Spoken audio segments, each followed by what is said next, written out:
नमस्कार, मैं डॉक्टर जीवन चौधरी, मैनेजर सांटू फार्मास्यूटिकल लिमिटेड। आज हम बात करेंगे ऋतुचर्या के बारे में। इसके पहले डॉक्टर थोप्ती पाटिल इन्होंने आपको वसंत ऋतुचर्या के बारे में बताया है।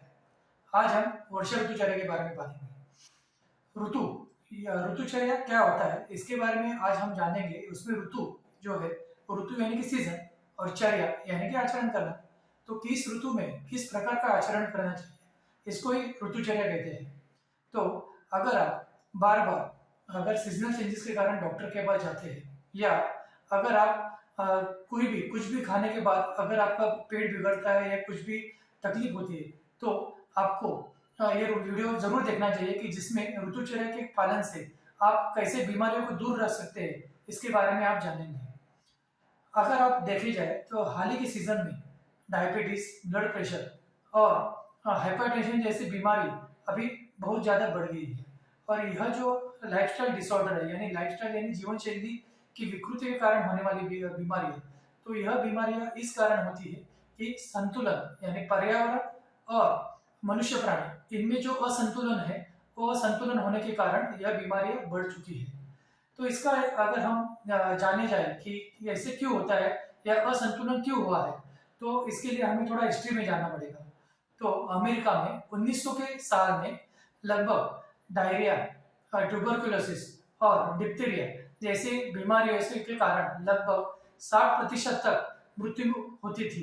और यह मृत्यु संक्रामक विकार यानी इन्फेक्शियस डिसऑर्डर के कारण होती थी। लेकिन जैसे जैसे साल बढ़ते गए और होटलिंग और बाहर का कल्चर जैसे जैसे बढ़ता गया, वैसे वैसे फास्ट फूड और मनुष्य प्राणियों में ये ज्यादा खाने लगे, होटलिंग की चीजें ज्यादा खाने लगे। तो इस कारण 1990 आते आते लगभग 60% तक लोग जो है वो हृदय विकार, हाइपरटेंशन और ब्लड प्रेशर के कारण मृत्युमुखी होते हैं।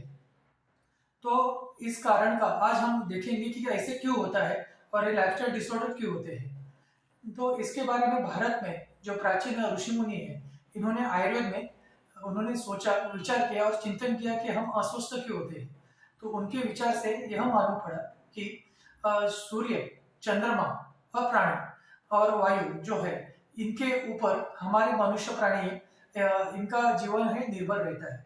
तो यही जो तीन शक्तियां हैं, ये तीन शक्तियां मनुष्य प्राणी को नियंत्रित करती है।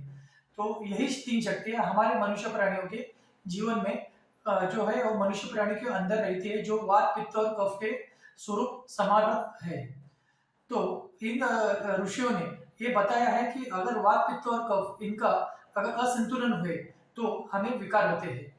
इसी के साथ अगर पाचन शक्ति जो है यानी पाचन क्षमता अगर हमारी कमजोर है या वीक है, तो उसके कारण भी विकार होते हैं। तो इसी का स्वरूप का एक नया रिसर्च हाल ही में ऐसे पब्लिश हुआ है कि हमारे आंत्र में लगभग 10 लाख करोड़ से भी ऊपर विविध प्रकार के जीवाणु रहते हैं, जिसके ऊपर हमारी वैदिक क्षमता या वैदिक प्रतिरोधक क्षमता हमारी निर्भर रहती है।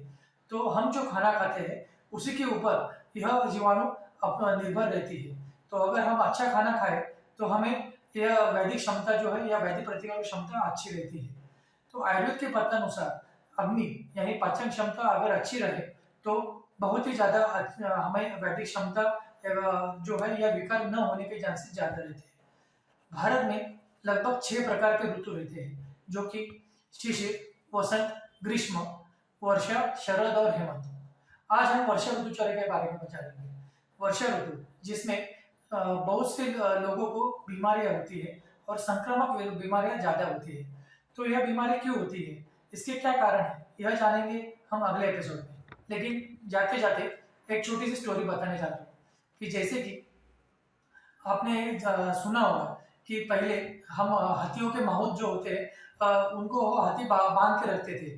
तो ऐसे एक छोटा हाथी का जो बच्चा है, वो हाथी को बच्चों को शुरुआत में एक जो खंबा है उसको वो बांध के रखते हैं। लेकिन जैसे जैसे वो बड़ा होता जाता है वैसे वो खंबे को जो है छोड़ाने का प्रयत्न ही छोड़ देता है।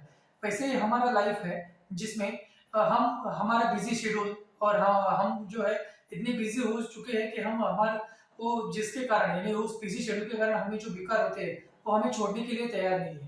तो इसके लिए हमें इसके ऊपर ध्यान देना चाहिए और ऋतुचर्या का पालन करना चाहिए। तो हम देखेंगे कि ऋतुचर्या वर्षा ऋतु में क्या करना चाहिए और क्या नहीं, ये अगले एपिसोड में। धन्यवाद।